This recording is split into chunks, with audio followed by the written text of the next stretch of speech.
Hola, ¿qué tal, estimados hermanos y amigos? En esta hora les saluda nuevamente un servidor, Óscar Humberto Álvarez Ciprianes, y en primer lugar agradezco a Dios la oportunidad que nos da de poder estar una vez más en este espacio, un espacio también que nuestro hermano Roberto Copado nos da la oportunidad de poder compartir la palabra de Dios en este programa, siguiendo sus pisadas, y a la vez también agradecer a nuestros hermanos que hacen posible este proyecto de la radio amiga Mensaje de Amor para Salvación.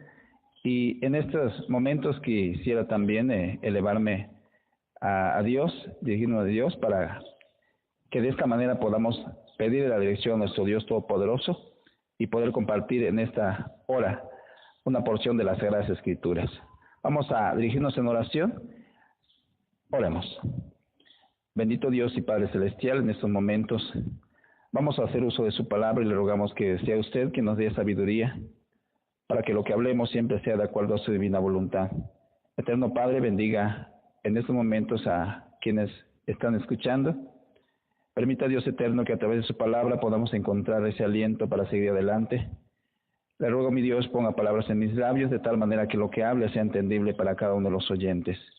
Le agradecemos y pedimos sus bendiciones en el nombre de Cristo Jesús. Amén. En esta tarde quiero compartirles una porción de las Sagradas Escrituras basada allá en Éxodo capítulo 3, de los versos 15 al 17. Voy a dar lectura textualmente a la palabra de Dios. Vuelvo a repetir Éxodo capítulo 3, del 15 al 17, que dice: Además dijo Dios a Moisés: Así dirás a los hijos de Israel: Jehová, el Dios de vuestros padres, el Dios de Abraham, Dios de Isaac y Dios de Jacob, me ha enviado a vosotros. Este es mi nombre para siempre, este es mi memorial por todos los siglos.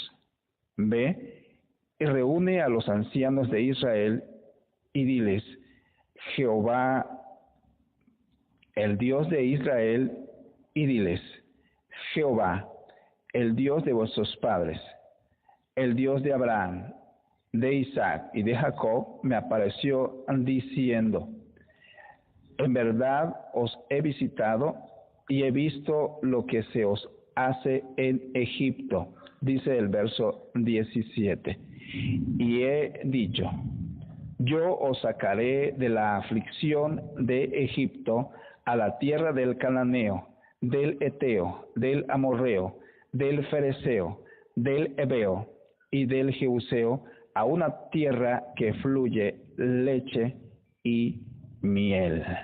Esas fueron las palabras de nuestro Dios creador hacia el líder, hacia Moisés, que al principio no quería tomar esa responsabilidad. Sin embargo, a través de las Sagradas Escrituras podemos leer que él aceptó esa encomienda para sacar al pueblo esclavizado rumbo a una tierra prometida. En esta hora quiero compartirles el tema, estimados hermanos y amigos, el tema titulado Rumbo a la tierra prometida. Sí, mis hermanos y amigos. La pregunta que hoy vamos a estar respondiendo es: ¿qué se necesita para llegar a la tierra prometida? Vamos a estarle dando también una segunda aplicación a la cuestión espiritual, basándonos en esta historia. El tema es rumbo a la tierra prometida. ¿Qué se necesita para llegar a la tierra prometida? Permítame decirle en primer lugar, se necesita salir de Egipto. Al principio, cuando llegaron los israelitas a Egipto, todo estaba muy bien y no les hacía falta nada, pues ahí estaba José, aquel soñador de sueños que fue llevado como esclavo. Sin embargo, conforme pasó el tiempo, llegó otro rey que no conocía a José y puso cargas más duras a los hebreos, a los judíos. Podemos leer a través de las Sagradas Escrituras, allá en Éxodo capítulo 1, versos 13 y 14, cómo empezaron a sentir las cargas de los egipcios, los judíos. Dice el verso 13, y los egipcios hicieron servir a los hijos de Israel con dureza y amargaron su vida con dura servidumbre en hacer barro y ladrillo y en toda labor del campo y en todo su servicio al cual los obligaban con rigor. ¿Se da cuenta? La vida ya no fue la misma. La vida en Egipto se tornó muy difícil.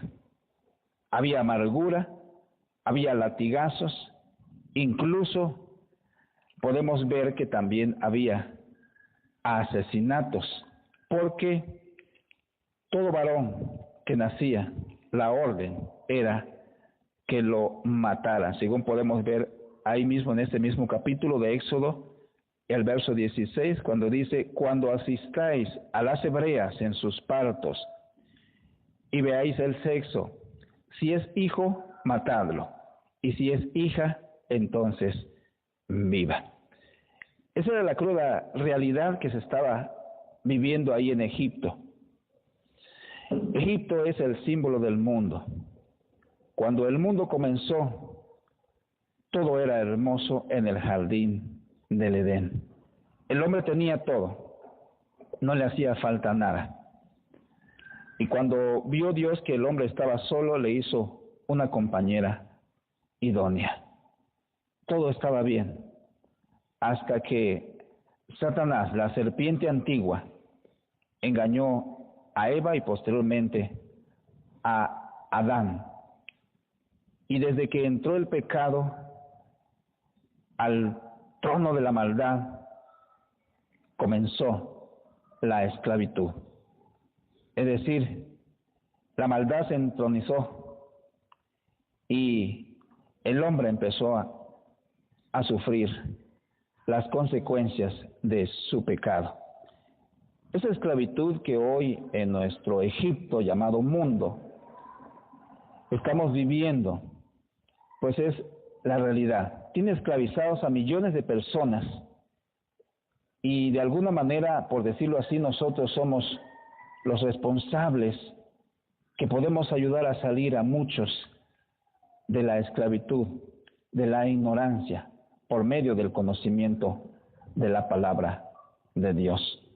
Los cristianos queremos llegar a la tierra prometida, pero tenemos algunos egipcios que no nos quieren dejar avanzar. Algunos de ellos podríamos llamarles pensamientos negativos. Algunos de ellos son nuestras dudas. Algunos de ellos son nuestros temores. Algunos de ellos son nuestra frustración. A veces esos resentimientos. Estamos en un mundo donde la maldad impera.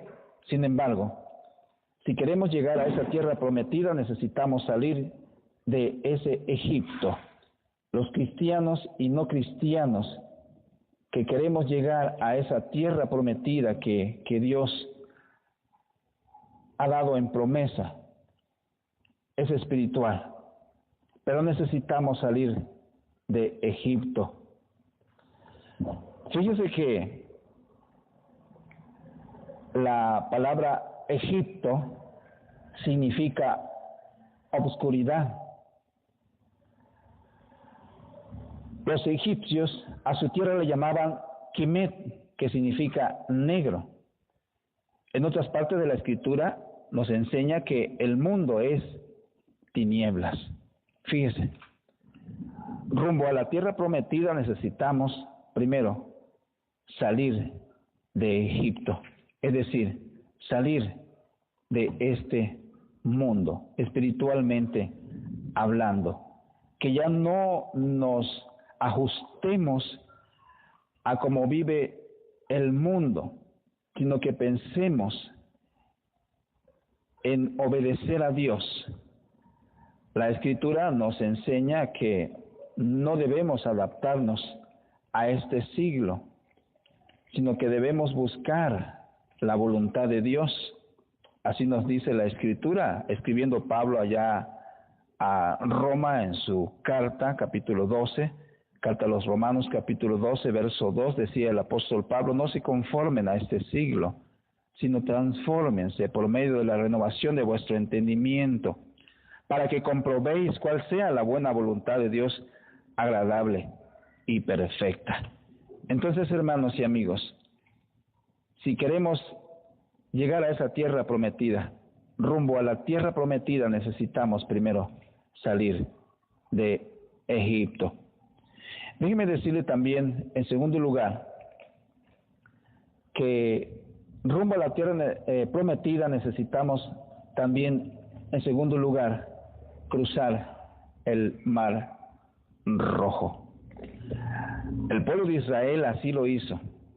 Según podemos ver en la Escritura, allá en Éxodo, en el capítulo 14, y los versos 21 y 22, nos dice de la siguiente manera.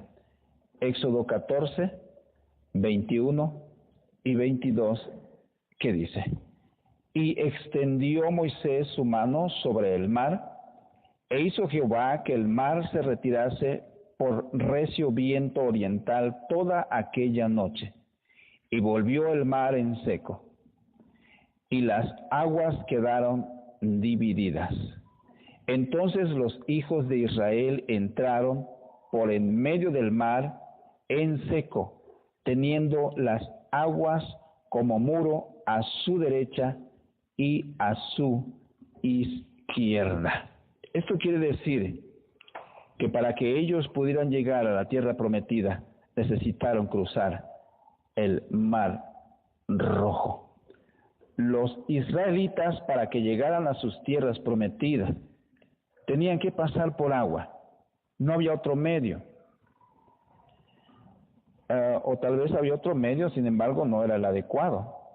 Dios así lo decidió y necesitaban cruzar por ese lugar geográfico, en el cual pudieran ver y experimentar la grandeza y la misericordia de Dios. Se hicieron rodear por agua y comenzaron a ver una de las muchas bendiciones que Dios les estaba preparando en su camino hacia la libertad, dejando atrás ese mundo de esclavitud, dejando atrás esas tristezas, dejando atrás esas humillaciones. Y eso es lo que nosotros necesitamos también hacer. Los cristianos, para llegar a ser miembros de la iglesia del Señor, tuvimos que olvidarnos del mundo de esclavitud y tuvimos que pasar por agua. Eso es el bautismo. Rumbo a la tierra prometida, es decir, la tierra espiritual, el Israel celestial, solo existe un medio que nos puede salvar, y ese medio es Jesucristo. Mismo Pedro dijo allá en Hechos: y en ningún otro hay salvación, porque no hay otro nombre bajo el cielo dado a los hombres en que podamos ser salvos, dijo el apóstol Pedro allá en Hechos 4:12. Entonces, hermanos y amigos, Jesucristo manda a todos que pasemos por agua, y esto es el bautismo. Necesitamos nosotros nacer de nuevo, como lo dice la palabra ya en Juan 3:3, en su diálogo que tuvo Jesucristo con un maestro llamado Nicodemo. Sin el bautismo estamos fuera de la protección divina. Si estás lejos de Cristo, los enemigos que le persiguen pueden hacerle daño, porque no estamos en Cristo. Es decir que, no quiero decir con esto que tengamos ya la protección física eterna, no. A lo que me refiero es que nuestro espíritu está preparado. Obviamente el enemigo número uno, que es el diablo, que anda como león rugiente, dice la Escritura, va a tratar de atacar, pero sin embargo, sobre nuestro espíritu no tiene ese poder. Entonces, hermanos y amigos, estamos viendo que rumbo a la tierra prometida necesitamos, en segundo lugar, cruzar el Mar Rojo. Y esto tiene que ver con el bautismo. Es cierto que para muchos no le dan importancia a la cuestión del bautismo, pero es importante. Nos ha enseñado una y otra vez las Sagradas Escrituras que el bautismo es para salvación, escribiendo Pedro, el apóstol, allá en su primera carta, capítulo 3, versículo 21, nos dice: el bautismo que corresponde a esto ahora nos salva, no quitando las inmundicias de la carne, sino como la aspiración de una buena conciencia hacia Dios por la resurrección de Jesucristo. El bautismo es un acto de fe, es un acto de obediencia, es mandado por Jesucristo. Habrá organizaciones religiosas que no le den importancia, y de hecho así lo hacen. Únicamente con creer ya son salvos. Sin embargo, como lo he dicho en otras ocasiones, la palabra creer es una palabra que dentro de la cuestión gramatical o la cuestión de literaria se llama sinécdoque. La palabra creer está involucrando 5 aspectos, que es oír, que es creer o tener fe, que es confesar y que es también arrepentirse y que es bautizarse. Entonces, el bautismo sí es importante, porque a través del bautismo podemos encontrar la salvación y pasar así también a ser miembros de la Iglesia del Señor en el reino de Cristo. Entonces necesitamos pensar en esto, necesitamos meditar en esto, que para llegar a esa tierra prometida, rumbo a la tierra prometida, número 2, se necesita cruzar el Mar Rojo, que tiene que ver con el bautismo. Y número 3, rumbo a la tierra prometida. ¿Qué se necesita para llegar a la tierra prometida? En tercer lugar, déjeme decirle que se necesita caminar por el desierto. La Escritura nos enseña allá en Éxodo, que narra esta historia de los hebreos. Nos enseña la Escritura que ellos tuvieron que caminar por el desierto.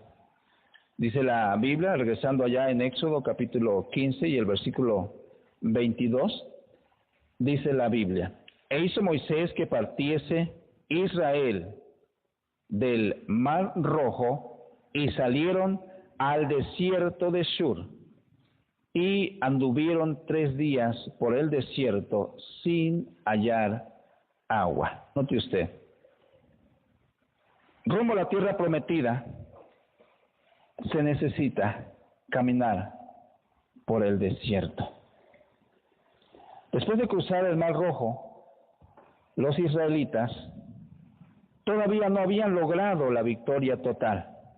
Aún tenían las pruebas, aún tenían las dificultades que les iban a venir. Y en los primeros 3 días de camino, las pruebas comenzaron. Dios quería fortalecer su fe. Dios quería capacitarlos más y más por el camino que apenas estaba comenzando.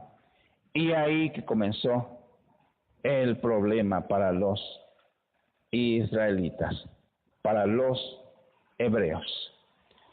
Leyendo allá en Éxodo capítulo 14, los versos 11 y verso 12, podemos notar la incomodidad de los hebreos. Dice a la letra, Éxodo 14, 11 y 12. Y dijeron a Moisés: ¿no había sepulcros en Egipto que nos has sacado para que muramos en el desierto? ¿Por qué has hecho así con nosotros, que nos has sacado de Egipto? ¿No es esto lo que te hablamos en Egipto, diciendo: déjanos servir a los egipcios, porque mejor nos fuera servir a los egipcios que morir nosotros en el desierto? podemos notar esas palabras de murmuración. Podemos notar esas palabras de incomodidad de parte de los judíos. Y es que no es fácil las pruebas. Y es que caminar por el desierto no es fácil. Ni lo es literalmente, ni lo es espiritualmente. Pero el cristianismo es así. Si necesitamos nosotros llegar a esa tierra prometida, pues no nos queda otra cosa que enfrentar las pruebas. Las pruebas no son una opción. La Escritura nos menciona, tanto en el Antiguo como en el Nuevo, que las pruebas son necesarias.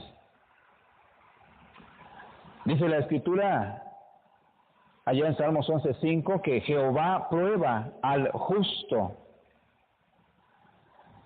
Las situaciones críticas pueden venir por dos razones. Uno, puede ser consecuencia de una actitud negativa. Puede ser consecuencia de la desobediencia. Pero también la situación es difícil. A veces Dios los permite para que podamos nosotros ser pulidos, ser probados, ser purificados. Pero se nos hace una advertencia a los cristianos de no murmurar. El apóstol Pablo, escribiendo allá en su carta, en Corintios, en la primera carta, da consejos sabios para los que, en primer lugar, vivían en ese entonces allá en la ciudad de Corintio, y obviamente para nosotros. Decía el apóstol en su primera carta, en el capítulo 10, verso 10, ni murmuréis, como algunos de ellos murmuraron y perecieron por el destructor. Hoy es lo mismo que necesitamos hacer. Cuando la situación se pone difícil, imaginémonos que aún estamos caminando por ese desierto. Sin embargo, a través de la Biblia podemos ahora saber que Dios no permite que murmuremos contra Él. ¿Por qué? Es parte de la prueba, es parte de un cristianismo donde nuestra fe se tiene que poner a prueba. Escribió Pablo, el apóstol, allá en su carta de Filipenses, en el capítulo 2 y el versículo 14, diciendo, haced todo sin murmuraciones y contiendas. Eso es la voluntad de Dios. El apóstol Pablo no lo dijo porque se le ocurrió, sino que lo escribió porque fue inspirado por el Espíritu Santo a no quejarnos contra Dios. El quejarse contra Dios es irrazonable. Dice Jeremías, ¿por qué se lamenta el hombre viviente? Laméntese el hombre de su pecado, según Lamentaciones 3:39.